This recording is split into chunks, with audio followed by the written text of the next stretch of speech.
श्रीरामपूर शहरातील शेतजमिनीच्या व्यवहारावरून सुरू झालेल्या वादप्रकरणात नाव आलेले उद्योजक अंजुम परवेज शेख यांनी आपल्या विरोधात करण्यात आलेल्या आरोपांना दुजोरा देताना स्पष्ट केले आहे की ही संपूर्ण तक्रार खोटी असून राजकीय हेतूने प्रेरित आहे।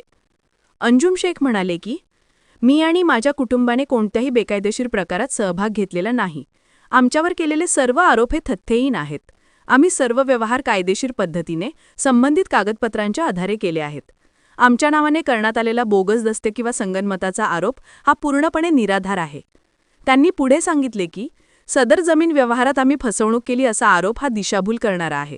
आम्ही ज्या व्यक्तींशी व्यवहार केला ते सर्व कायदेशीर मार्गाने आणि महसूल नोंदीसह पारदर्शक पद्धतीने झाले आहेत।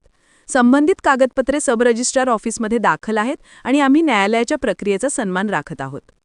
अंजुमभाई यांनी माध्यमांमार्फत सांगितले की आमच्यावर खोटी बदनामी करण्याचा प्रयत्न सुरू आहे। आम्ही कायद्यावर पूर्ण विश्वास ठेवतो आणि योग्य न्याय मिळेपर्यंत कायदेशीर मार्गाने लढा देऊ।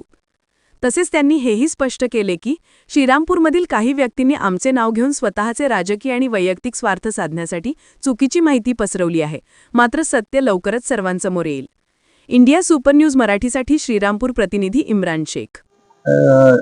जानेवारी 2023 मध्ये आपण दीपक लक्ष्मण डावकर यांच्या मिळकतील मधील त्यांच्या बहिणीचा आईचा हिस्सा जो होता जो त्यांना मिळणार आहे, कारण त्यांचे वडील एक्सपायर झाल्यानंतर ती वडिलोपार्जित जी जमीन होती ती या बहिणीला पण मिळणार आहे आणि आईला पण मिळणार आहे। कारण सुप्रीम कोर्टाचा हा वर्डिक्ट आहे का हिंदू समाजाच्या नियमाप्रमाणे कुठलीही प्रॉपर्टी वडिलांची असली तर त्या वडील एक्सपायर झाल्यानंतर त्याच्यावर त्यांच्या मिसेसचा व मुलांचा मुलींचा अधिकार असतो। पण असं असताना देखील आपण ती जमीन त्यांच्या बहिणीकडून आणि आईंकडून हे समजुतीचा म्युच्युअल अग्रीमेंट म्हणून एक अग्रीमेंट केला। आपण कुठल्या प्रकारचं खरेदी खत केलं नाही, साठेखत केलं नाही आणि म्युच्युअल अंडरस्टँडिंग मध्ये असं ठरलं का त्या जमिनीचा जवळ कधी कोर्टाकडून निकाल लागेल आणि ती जमीन ज्या बहिणीला आणि आईला मिळेल तर ते अमुक या किमतीमध्ये आम्हाला देतील।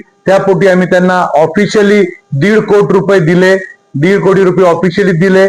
त्यानंतर 5 लाख रुपयाचा स्टॅम्प भरला आणि सर ते 2023चं डॉक्युमेंट आहे। पण त्यानंतर त्याच्यामध्ये कुठल्याही प्रकारची फसवणूक कोणाची झाली नाही, कारण डॉक्युमेंटला प्रत्येक पेपर जोडलेला आहे आणि त्या पेपर जोडत असताना कोर्टाची ऑर्डर पण जोडलेली आहे।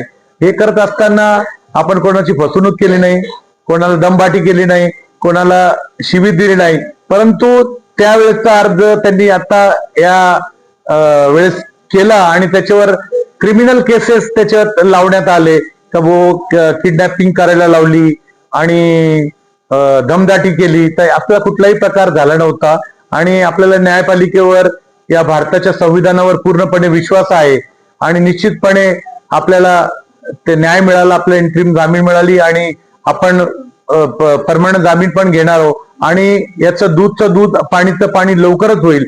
ज्यांनी कोणी आपल्यावर खोटे आरोप केले असतील आपण निश्चित रूपाने त्याचा पण त्यांच्याकडून आपण जाब विचारणार आहोत आणि पुढच्या तर या सगळ्या पालिकाच्या निवडणुका असतील त्याच्या संदर्भात आत्ताच हा प्रकरण का काढण्यात आला याच्याबद्दल मला संशय आहे, कारण एका पार्टीचा मी प्रमुख कार्यकर्ता आहे आणि हे करत असताना आत्ताच या प्रकरणाला हवा देण्यात आली।